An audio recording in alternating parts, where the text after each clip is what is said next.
Nós temos medo instintivamente de coisas naturais. Cobras, um cão latino à noite olhando para o nada. Nós temos medo do escuro, medo de tubarões, escuridão, matas e coisas desse tipo. Mas nós temos que ser ensinados a ter outros tipos de medo, como a fiação elétrica, medo de ser atropelado por um ônibus no meio do trânsito, medo de quem vai ser presidente do seu país e outros tipos de coisa. E os filmes de terror que exploram os nossos medos instintivos mais arraigados, eles são muito mais eficazes do que filmes que exploram medos mais sofisticados, digamos assim. Um exemplo perfeito disso é o filme Tubarão, do Steven Spielberg. O tubarão aparece em uma ceninha, mas o fato dele estar ali rondando a todo tempo, o medo que isso desperta na gente, parece que o tubarão está lá em todas as cenas. Eu, por exemplo, assisti o filme Tubarão quando era criança, algumas vezes, né? Algo que a gente não deve fazer com crianças de 3, 4 anos, né, gente? E eu tinha uma memória de que eu tinha pânico do filme porque o tubarão aparecia o tempo todo. E aí, depois de adulta, eu fui reassistir e eu descobri que não era bem assim. Eu tinha sido enganada pela minha memória. Mas por quê? Por conta desse medo instintivo que eu tinha do tubarão. E na vida real, a gente sabe que as chances de um tubarão atacar alguém na costa são baixíssimos. Mas por que que toda vez que nós vamos na praia, nós continuamos tendo medo de ser atacados por um? E aí eu não sei vocês, mas boa parte do meu medo vem por conta do filme Tubarão. Mas calma, que esse ainda não é um vídeo sobre esse clássico do Spielberg, mas quem sabe um dia ele vai aparecer por aqui. Você leu bem certinho o título desse vídeo. Hoje nós vamos continuar falando sobre um dos filmes mais bem-sucedidos já feitos. Quais são os segredos por trás do sucesso da Bruxa de Blair? E por que um filme com orçamento de 300 mil dólares lucrou mais de 248 milhões de dólares?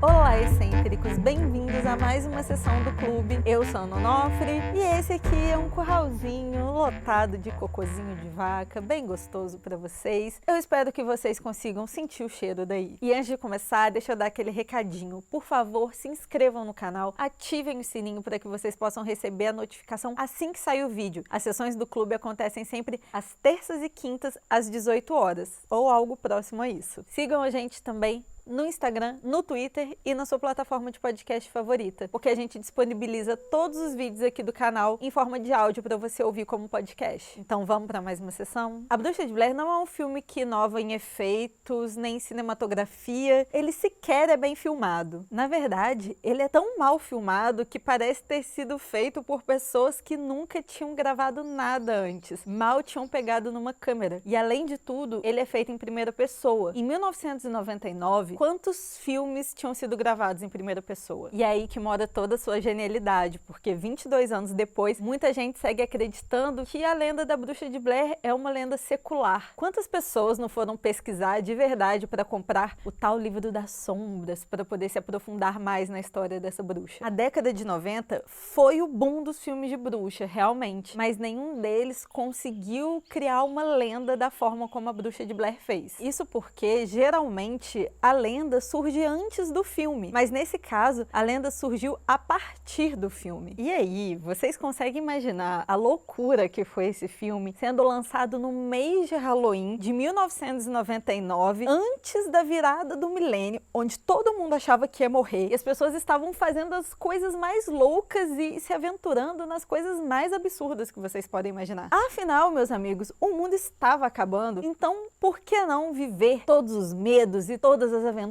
se no dia 1º de janeiro de 2000 todo mundo ia estar morto? As aventuras iam desde o vou pedir demissão e torrar todo o meu dinheiro como se não houvesse amanhã, suicídios coletivos, caça às bruxas, tudo isso estava acontecendo. 1999 foi o ano que o instinto dominou a razão. E como não acreditar na história da Bruxa de Blair enquanto o filme começa com a seguinte frase: Burkittsville.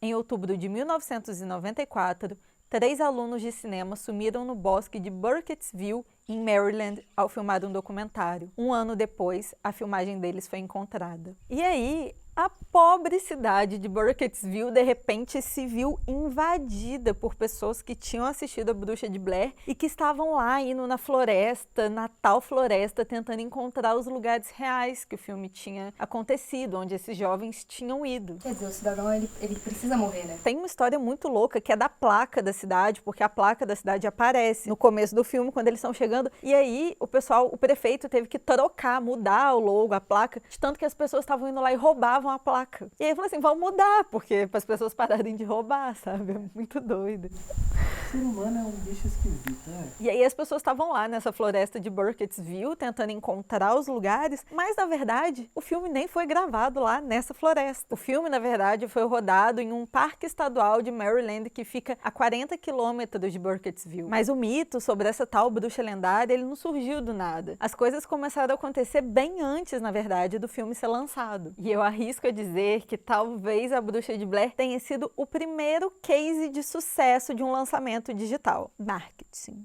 Porque em 1999, quando a internet ainda era mato, os criadores da Bruxa de Blair fizeram um site onde eles reportaram o desaparecimento desses 3 jovens, que são a Heather, o Michael e o Joshua. E aí, com isso, a informação começou a correr e o burburinho em volta dessas imagens que esses jovens tinham gravado, que tinham sido encontradas, só foi aumentando. Todo mundo queria saber o que eles tinham gravado antes de desaparecerem e morrerem. Um dos diretores da Bruxa de Blair, inclusive, o Daniel Myrick, recebeu o telefonema de um policial de Nova York que já tinha sido policial em Maryland e que estava disposto a ajudar. Aí o Daniel teve que chegar e falar assim pra ele, então é que é mentira, é fake, porque as pessoas estavam realmente acreditando e envolvendo polícia e detetives e ações para encontrar esses jovens. Na primeira sessão da Bruxa de Blair em Sundance, a fila dava volta no quarteirão e no estacionamento inteiro de tanta gente que queria entrar para assistir. E na estreia, o falecido estúdio Artisan comprou a Bruxa de Blair por $1 milhão. E aí, meus queridos, eles compraram o filme e a estratégia do Daniel e do Ed. E assim, eles seguiram ali a estratégia de que os 3 estavam desaparecidos até o fim. Inclusive, os 3 atores, o Michael, a Heather e o Joshua, porque eles realmente se chamam assim, eles não foram convidados para a estreia de Cannes. E por muito tempo eles foram listados no IMDb como falecidos. Triste. Os familiares deles foram bombardeados de ligações, de condolências. E o Joshua conta que até hoje tem muita gente que não acredita que ele tá vivo, que acha que ele realmente morreu, que são as pessoas que acreditam que foi tudo de verdade. E aí, de repente, quando descobrem que ele é o Joshua, as pessoas falam assim, meu Deus, como assim? É você? Foi a bruxa que te ressuscitou, meu filho? E ele conta que até hoje muita gente se surpreende por conta disso, do fato dele estar vivo, de verdade. E se tem um lado negativo no filme, e isso não sou eu que estou dizendo, é o próprio diretor do filme, é que a forma como a Bruxa de Blair foi feita, deu a entender, pareceu que o filme foi muito fácil, sabe? Que tudo foi muito fácil, que tudo foi muito tranquilo, que era só um bando de gente chegou lá, fez aquilo ali num final de semana, rapidinho, e ele conta muito sobre os impactos negativos que essa percepção também gerou. E pouca gente sabe disso, mas na verdade foram 2 anos para que realmente esse filme acontecesse e parecesse que foi algo feito despretensiosamente por 3 estudantes de cinema no final de semana. E aí é aquela história que a gente já conhece, né, amigos? Ainda mais na nossa geração. A gente olha muito pro resultado e esquece de analisar o processo. E aí, de 2 uma, ou a gente desmerece o trabalho do coleguinha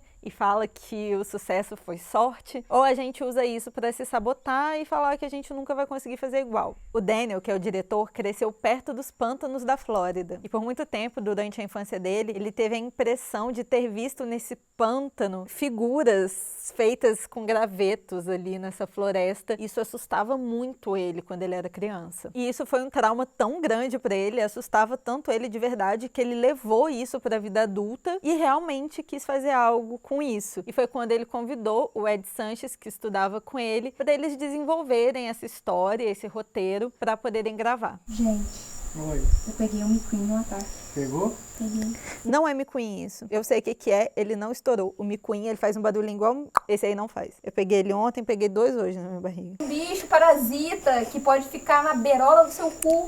Graça de um bicho. Gente, o McQueen pode dar doença de Lyme. Ele, se ficar mais de 24 horas, ele pode te infectar. E ficou. Não, vocês não... Gente, vocês estão vendo a paranoia aqui? É por isso, porque ele ficou mais de 24 horas. E a doença de Lyme dá dores musculares. Eu sou idosa. Eu tenho dores musculares todo dia.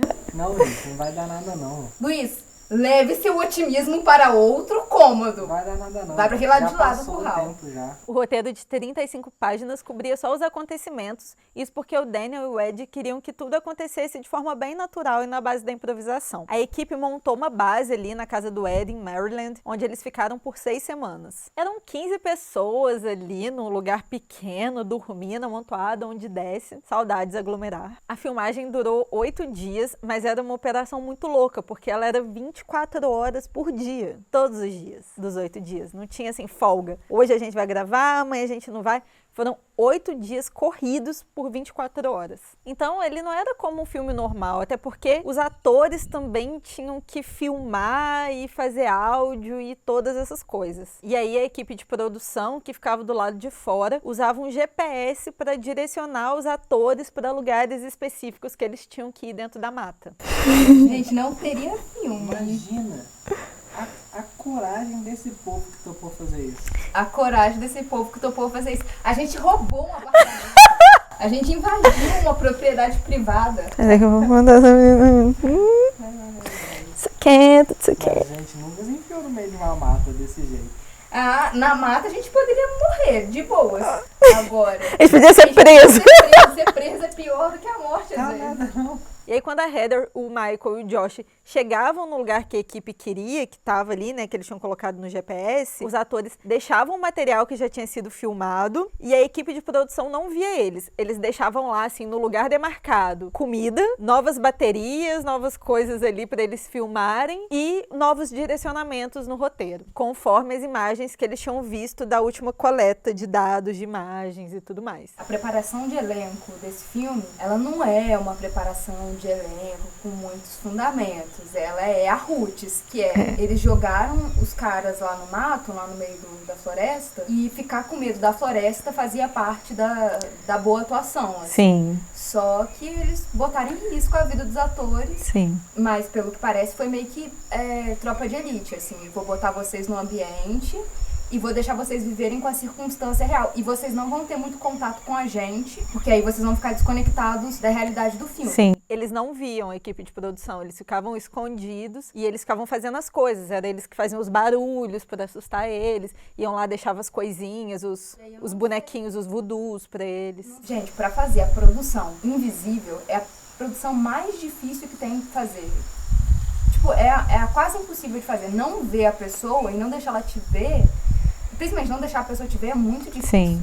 E principalmente quando tem que envolver tecnologia. Sim. E as coisas são cronometradas. É muito você tem que difícil. seguir uma história. Se você não vai deixar tudo na improvisação, então eu imagino que essa tenha sido uma das coisas mais difíceis Sim.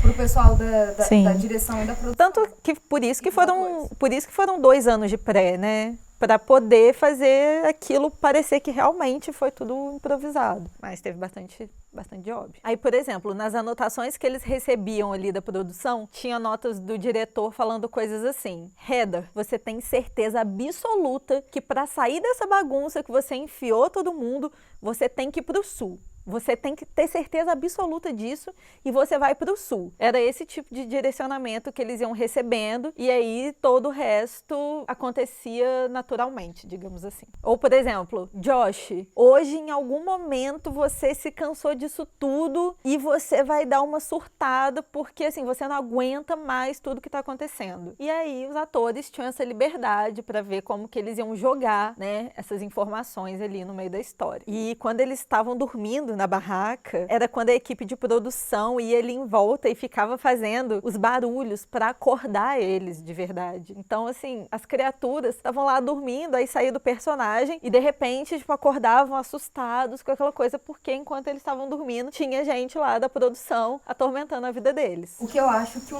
usar o nome deles facilita bastante. Sim. Porque aí você consegue salvar praticamente tudo. Então, gente, como vocês podem observar, foi um processo muito imersivo. E aí, talvez a Mia já tenha tenha dedado aqui, porque talvez eu deixe isso, não corte essa parte. A gente fez um curta-metragem chamado 1206, que rolou situações delicadas, como já foram ditas anteriormente. Quem ouviu, ouviu. Quem não ouviu, não vou dizer. Mas numa escala bem menor, mas foi uma experiência muito imersiva também, né? Onde a gente ficava ali naquela casa vários dias e a história ia sendo criada conforme a casa ia tomando forma. E também foi um filme gravado em primeira pessoa, dirigido pela Mia.